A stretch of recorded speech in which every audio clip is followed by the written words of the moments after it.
my name is Scylla, and today I'm going to be covering a topic that I've seen around for a few months now. I'm not sure if it originated from someone in particular or what, or rather like a group of people, but I'll look more into it, and if I can find anyone, then I will link them in the bottom. As for the topic, it is of course what you read in the title, what I wish I would have known before getting into the fashion. Because you could spend years researching and studying something before actually jumping into it, and there'll just be so many things that you never considered, so many things that you didn't think about before. So my number one thing is I wish I had realized before I even got into it the importance of a good petty, not just any petty, but a good petticoat.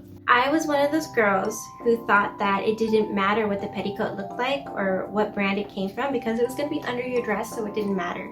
So I used what I already had, which was like 3 Leg Avenue petticoats. And in the mirror, they gave me the right amount of poof that I was looking for somewhat. But when I would go out and have someone take a picture of me, I would look back and be like, what is that deflated thing there?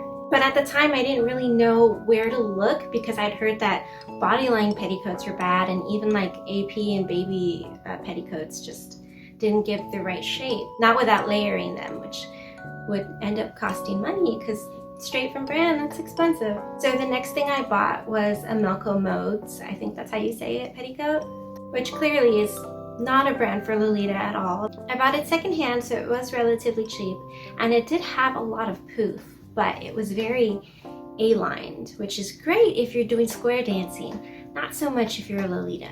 So what I would do to get a great amount of poof was tuck the underlayer over on top of the outside. So I did achieve like a really nice cupcake, but it was itchy, and there was like no underlined skirt to keep the organza from like rubbing against my legs, and it just wasn't comfy, so I never wore it. And then I moved on to a really cheap hoop skirt, which was really good, great for California weather, but on the other hand, while it did the job, it didn't give me the cupcake shape that I was looking for. I've since moved on to 3 different really dependable petticoats, and the first one of those that I got, I was just so happy because it had the underskirt, so my legs were protected. I didn't have the issue of like with my Leg Avenue petticoats, every time I would walk, they would like go between my legs and it would be so uncomfortable. But yeah, with my newer petticoats, I don't sweat through them, I don't itch, they're really, really good. And I just wish so much that I had known more about petticoats and where to go find them earlier on. Number 2 is the importance of a good fit. And I think I've mentioned this in one of my past videos. Just because you fit into the measurements of a dress doesn't mean that you're gonna necessarily fit well into it. And this is a little bit difficult because with some dresses it'll say like a bust is like 91 centimeters. I've noticed with some dresses like that'll be true, but it'll be true like exactly, like even without shirring. And then other times it'll be a little bit more than that, so it's like, who do I trust? So when I first started out, I bought a bunch of one pieces because those were my favorite, and I could fit into them relatively easily. But when I would go out, I would realize it's a little bit uncomfortable, specifically in the bust area. It wasn't until a while into it when I got another one piece, and it was just so comfortable. It was like wearing pajamas almost. Like it wasn't overly baggy and big, because I've also had that issue where some one pieces have been way too big for me and they're just not comfortable. It's this one particular dress, it fit me in all the right places perfectly. I don't know if that's because it's old or what, but anyway. So now I do try to be mindful of those kinds of things. When I'm shopping for something new, I will hesitate on certain things. I'll always make sure to check the measurements first because again, they'll fit, but I want them to fit well. And again, sometimes you can't tell unless you have like the dress in your hands already. But number 3 is I really wish that I knew beforehand how to style my own hair to fit Lolita. Because I do think that natural hair looks really, really good. Like it can look awesome, just so long as it's styled right. And for a long time, I was so dependent on wigs just because I didn't have the patience to learn and figure out how to do my hair. I think it's just really helpful and something that every Lolita should know, especially during summertime when it gets super hot. Although even now, if I'm like doing a video or I'm going outside, I will normally wear a wig. But if I'm just at home, I'll just have my natural hair and maybe I'll put like clip-on bangs. Number 4 is I wish I knew beforehand the difference between my wants and my needs. What happens, I think, to many a Lolita is when they're finally able to start buying stuff, they want everything all at once. Gotta have all the dresses, gotta have all the shirts, gotta have them in various different colors, but then that leads to having like several shoes to match, and then you need socks, and then accessories too. There's just so much, and it's so easy to look at a dress and say, oh my god, that's so gorgeous. Just because you love something and you love looking at it doesn't mean that you're gonna necessarily feel comfortable wearing it yourself. And that happened to me a lot. There's a lot of dresses out there that I saw and was like, oh my god, that's so cute, or oh my god, it's so elegant. And I just wanted it so bad. So I had to stop and ask myself realistically, am I gonna wear this outside? More importantly, am I gonna feel confident and comfortable in my own skin wearing this? Or am I gonna feel like I'm wearing a costume? There are a lot of dresses that were once on my wish list that I eventually realized I don't actually really want them. I still love them and think they're cute, but it's just not realistic for what I'm actually looking for to wear on like a day-to-day basis. So number 5 is I wish I knew beforehand how to properly care for Lolita clothes in like all regards. And I didn't know this until after a few months that I started actually wearing Lolita, which is really sad because it applies to all clothes, not just Lolita, which is that like direct sunlight lightens your clothes. Prints and stuff, they fade a lot quicker the more direct sunlight that they're exposed to. Who'd have thunk? Because I would think back to all the pictures that I used to see back in the day on like LiveJournal of rooms where the clothes were just like literally hung on the walls, and it was just so bright and so pretty. I wanted that one day, and I can still have that. You just have to be careful, you know, get curtains and stuff so that they're not being exposed 24/7 to the sun. But yeah, now I just keep all my stuff in closets so I don't ever have to worry about that. Another thing is elastic, because elastic is used in quite a few dresses, especially baby dresses. There is a special way to hang these. You need like the hangers with the clips to hold them from this part instead of the actual sleeves, because they will stretch out.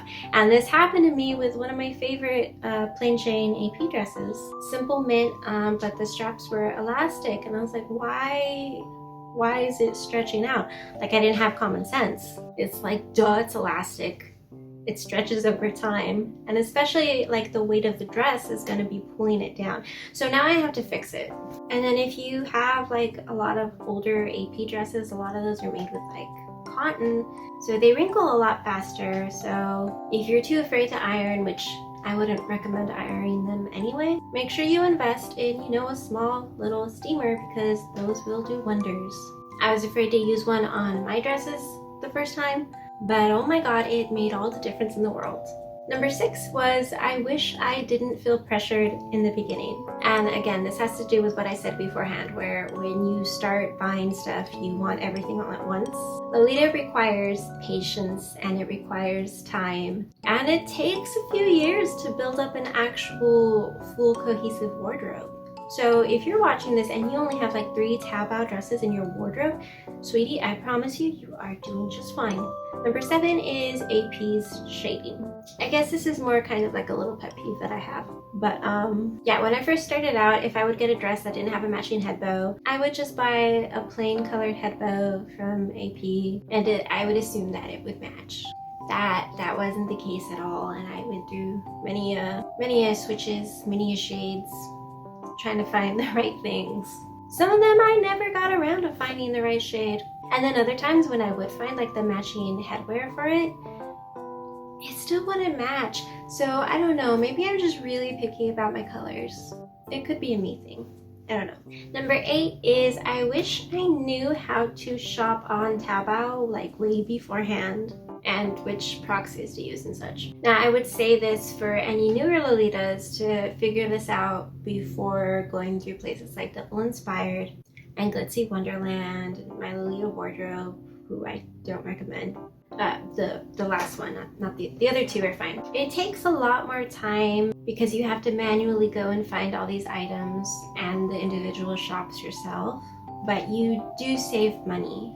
The other places like Devil Inspired and such, what you're paying for is the convenience of not having to go and find that stuff yourself. And also potentially faster shipping. Although, well, I shouldn't say anything. I've never purchased from any of those places, so I don't know. But whenever I've purchased from Taobao, I've always received it like relatively quickly, so. Number 9 is I wish I wasn't so afraid of Lolitas at the start. Because maybe you grew up on my journal and maybe you were there throughout Lolita Secrets and then Behind the Bows and then GTFO, EGL or whatever it was called. Maybe you've been on CGL, or maybe you've just been browsing through Ruffle Chat and you've seen some stuff. I'm not gonna lie and sit here and say that all Lolitas are sweet. But again, I've said this before, if you happen to come across some catty, negative Lolitas, that has nothing to do with the fact that they're Lolita. It just has to do with them being a shitty human being, and they're a shitty human being in every aspect of their everyday life. But most people aren't shitty. Most people are actually quite good, and despite some questionable things I've seen, all the Lolitas that I've ever personally interacted with are just massively sweet. So I wish that I hadn't been so hesitant to make contact with them before.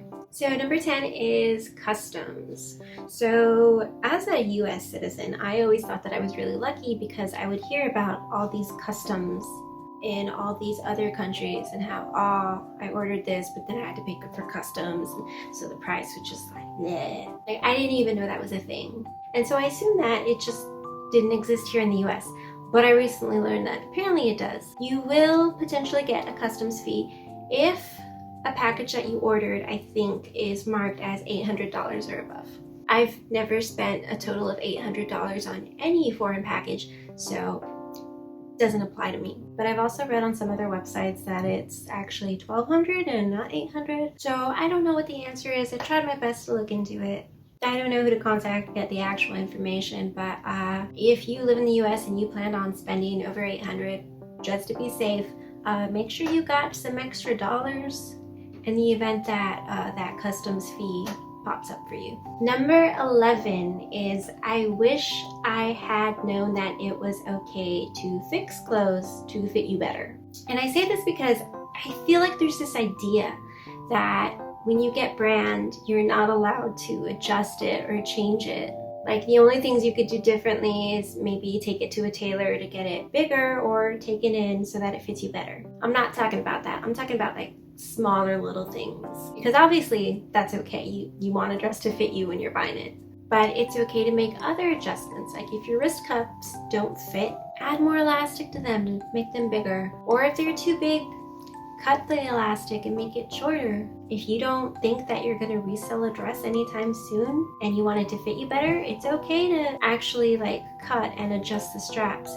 If you know what you're doing, you want to change the buttons or add bows. If something doesn't come with a head bow, but it comes with waistbands and you want to make your own head bow, like when you buy a dress, it's yours. All the accessories you buy, they're yours. You can do as you please with them. However it's going to fit you better, you are free to do that. So number 13 is I wish I had known how much space Lolita takes up. And I'm not just talking about dresses, coats, headwear, extra shoes, petticoats. These things take up an enormous amount of space. And if you already got like your own sizable wardrobe, just like your normie clothes, you gotta find another place for that stuff. I understand now why there are moving sales on Lace Market and why people try to downsize their closet before leaving. Because I did that. I made the move. I had to bring my wardrobe along, and it was a lot of extra. I am also at a place now where I am trying to keep all my dresses in a single area. So let's say that I have a semi-full size closet in here. Only one of those sides are my dresses, and I'm already close to running out of room there. So I'm trying to be very careful about what clothes I buy now because there's just no more room. It's not even that I feel like I have too many dresses, it's just they take up a lot of space.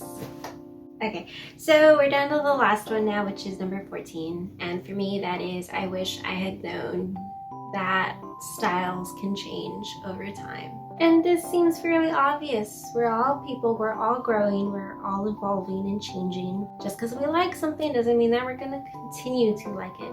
So when I first got into Lolita when I was like 18, I was super into classic.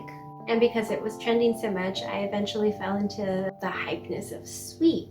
And I thought that, actually that's probably my main shtick because it's what makes me the happiest. When I look at sweet Lolita, it just makes me so, it's like everything in the world is good.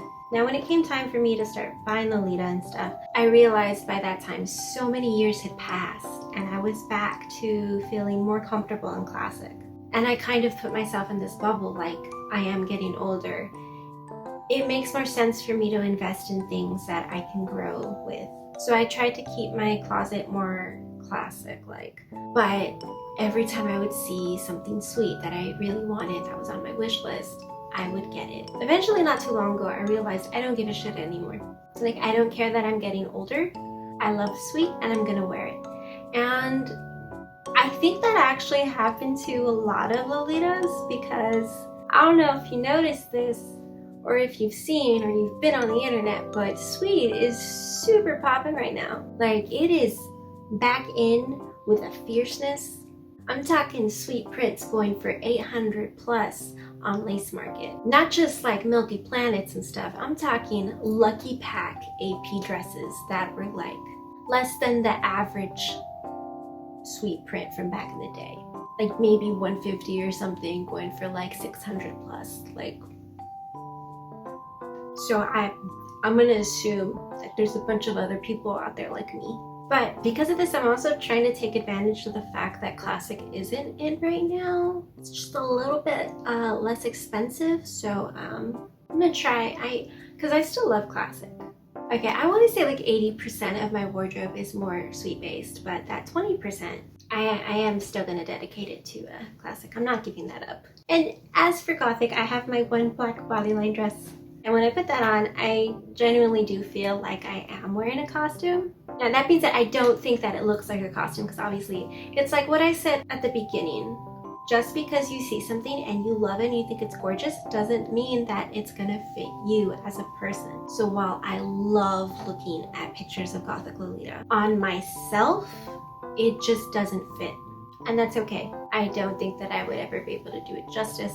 So I know when you're starting out, people will say stick to one style. I tried, but shit happens. No regrets. I'm very happy with my wardrobe. So I think that is all I have for now. Pretty much everything I can think of at the moment.